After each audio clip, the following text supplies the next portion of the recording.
There, the solution are the so-called low delay filter banks. With them, it is possible to reduce the system delay without reducing the filter length L. And how does this work? Or first, how do we get longer filters than the MDCT type filter banks in the first place? For MDCT type filter banks, we only had filters of length L equals to 2n. So how do we make them longer? To see a solution, we first need to take a look at the polyphase matrix again, this time for filters of arbitrary length, so more than 2 times n. We again compute our folding matrix of it using this equation here, so Fa times d of c equals to h of c times t to the power of minus 1. As for the MDCT type filter banks, just that now our analysis polyphase matrix h of z can contain baseband impulse responses h of n, a of n with arbitrary length L, and L can be much larger than 2 times n here.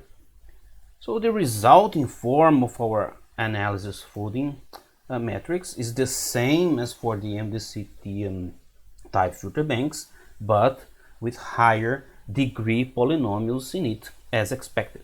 So here we have our analysis folding matrix. We still have the diamond shape, and here we have h n downsampled given by this equation here. So we have 1 and 2, which are the z transforms of the downsampled by 2 versions of our baseband prototype h of a.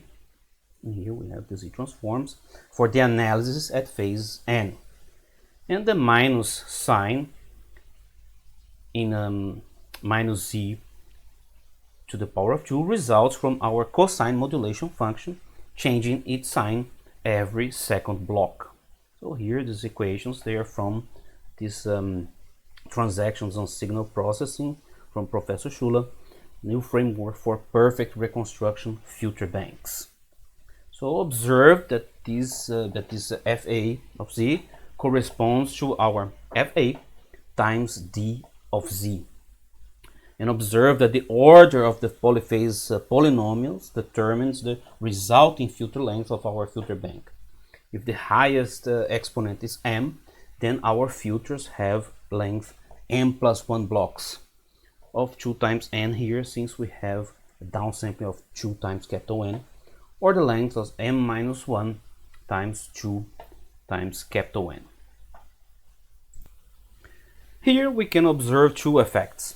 One is that the shape of our analysis folding matrix has again the diamond shape, we've seen before.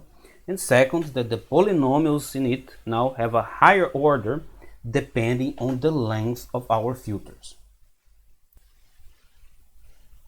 For the MDCT type with L equals to 2 times n, we still get an easy solution here. But what about longer filters? Our goal is still to obtain a perfect reconstruction and also to obtain finite impulse response filters for our synthesis to make it easier to handle. The approach now is to use our previous matrix decomposition, writing our polyphase matrices as a product of simpler matrices, and simply extend this product with additional matrices such that we keep the diamond shape of our resulting folding matrix intact, because this was the result of our cosine modulation, which we would like to keep it intact, such that we increase the polynomial order and hence the resulting filter length, such that we get easy FIR inverses, and such that we can control the resulting system delay. The trick now is to invent additional matrices which fulfill these requirements. These additional matrices can be split into separate types. The first type is the so-called zero delay matrix, which is given here. It has an inverse which is already causal, so we don't need a delay to make it causal. So here is the inverse. So in SymPy we can create this matrix. So I'm importing from SymPy everything from NumPy, then I'm creating the symbols for Z. I'm creating symbols for the coefficients E. So this coefficients E here. And then we're having our zero delay matrix, which indeed, if we see here, is identical to this one here. And we obtain the inverse by making e to the power of -1, and then we have the inverse, and we see that this is indeed the form as above.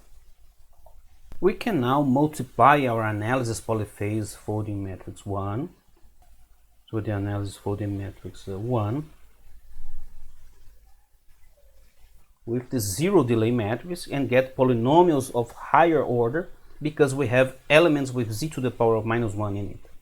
The synthesis polyphase matrix is multiplied by this inverse to still obtain perfect reconstruction. Since the inverse also has polynomials of degree 1, it is still FIR. Also, since the inverse is already causal, we don't need any multiplication with z to the power of -1 to make it causal, and hence no additional delay. This means if we use this matrix, we can increase the filter length, but don't increase the delay. In principle, we can repeat this process as often as we like and get arbitrarily a high filter length, but no increase in delay. So zero delay matrices increase the filter block length by 1 block, but don't increase the system delay.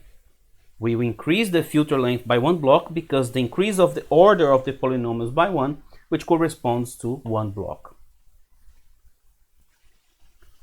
There is a second type of matrix with the same properties where we simply use the other half of the diagonal. And we have it here. Its causal and inverse is given here. So contrary to diagonal matrices where we need to take the inverse of each element of the diagonal, here we obtain the inverse by flipping the diagonal half and by flipping just the sign, which keeps it causal. So we are flipping the sign and we are flipping the diagonal half.